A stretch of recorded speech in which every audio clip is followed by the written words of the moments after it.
જૂનાગઢ જિલ્લાના ભેંસાણ તાલુકાની senior civil court ખાતે આજે એક લોક અદાલતનું આયોજન કરવામાં આવ્યું। જૂનાગઢના ભેંસાણની સિનિયર સિવિલ કોર્ટ ખાતે એક લોક અદાલતનું આયોજન કરવામાં આવ્યું હતું, જેનો ખાસ હેતુ એ હોય છે કે જેમાં એસ.બી.આઈ.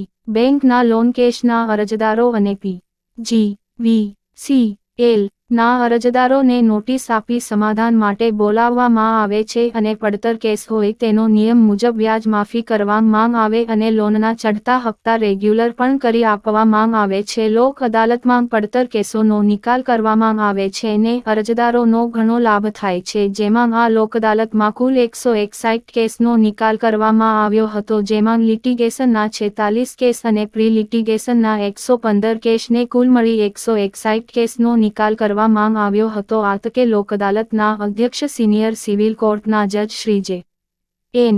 મહેતા સાહેબના હસ્તે દીપ પ્રાગટ્ય કરી લોક અદાલત શરૂ કરવામાં આવી હતી। તકે ભેંસાણ તાલુકાની તમામ એસ.બી.આઈ. ના મેનેજરો તેમજ ભેંસાણ પી.જી.વી.સી.એલ. ના અધિકારીઓ હાજર રહી આ કાર્યક્રમને સફળ બનાવ્યો હતો, જેમાં મોટી સંખ્યામાં અરજદારો આવ્યા હતા અને 161 કેસનો નિકાલ કરવામાં આવ્યો હતો। Reporter Gopal Bhensaniya, Bhesan, GPK news.